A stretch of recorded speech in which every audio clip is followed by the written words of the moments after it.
students and fellow colleagues, I'd like to welcome you to this wonderful event today. We're very lucky to have on this last day of the Emirates Airline International Festival of Literature, Chimamanda Adichie with us. I think we've spoken about her quite a lot in classes, so I think the students do have an idea about who you are.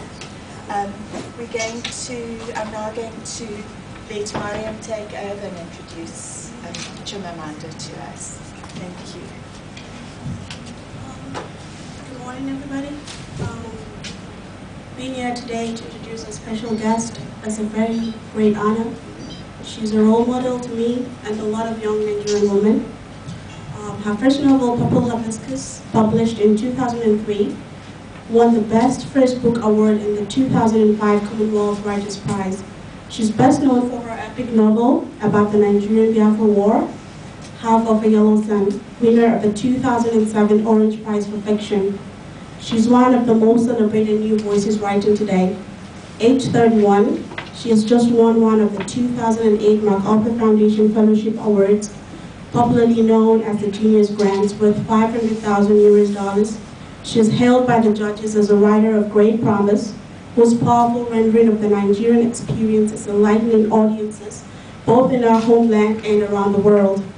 I was privileged to join her on Thursday in Festival City, where she discussed and answers questions about her powerful writing and how the Biafran War affected the identity of generations of Igbo people and her very own recreation of the events. She's brave enough to tackle what most Nigerians are scared to talk about, the Biafran War, a very important issue that remains very culturally and ethnically divisive because we, the Nigerian people, haven't faced the realities of this war. We haven't dealt with Biafra at all. We are yet to address it as a united nation. In fact, in most high schools in the north, where I come from, nobody learns about Biafra. I was told that a war happened and that was it. Nothing else. It is a part of our history, an important part that we are so afraid to talk about. We pretend as if nothing has happened. While the Igbo people are still grieving the war, the non-Igbo people think the Igbo people should get over it. But how? When we shy away from discussions, we shy away from reparations, we shy away from repairing the damage, and we shy away from repairing the self. Parents who have been through the war should and must tell their children the true story. People like my parents should have told me the reality of the war, the true picture of what Igbos went through in our land, in our hands of our fathers, in the northern part of Nigeria. And suddenly, like Ben Okiri said, Biafra is one nightmare we have not really faced. Any society, anywhere, any individual that doesn't face their nightmares, the nightmare of their truths, their conditions, they're diminished because their nightmares get bigger. Our guest has given us a great book which should serve as a wake-up call and a starting point for a discussion to ensue. And now, to speak to us even more about this mighty book, please welcome Chimamanda Adichie.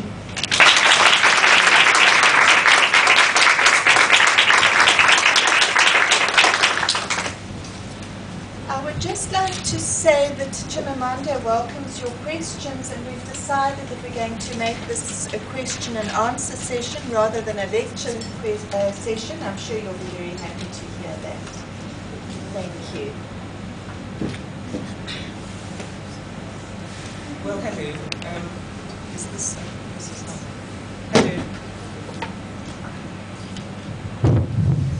Hello. Hello.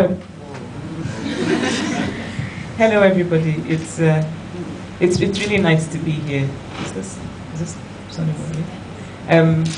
And this is my first time in Dubai, and I find Dubai to be very interesting. It reminded me of my first visit to Disneyland. No, but really, and the festival has been interesting, and I'm very happy I came, and I'm particularly happy to be here. I have been told about the many Nigerian students, and I wasn't surprised because we Nigerians find a way of getting to every nook and cranny of the world.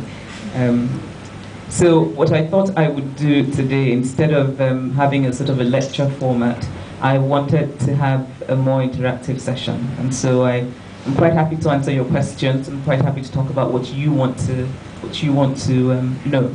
So if we just open it up and have you ask questions, and please ask about anything, the weather in Nigeria, things of that sort.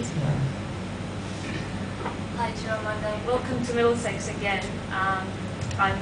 You've done some wonderful things at such a young age, and of course the Biafra War happened before your time, before you were born. So can you tell us a little bit about how the story came to you and how you were inspired to write it? I think I probably should start by addressing the young age part.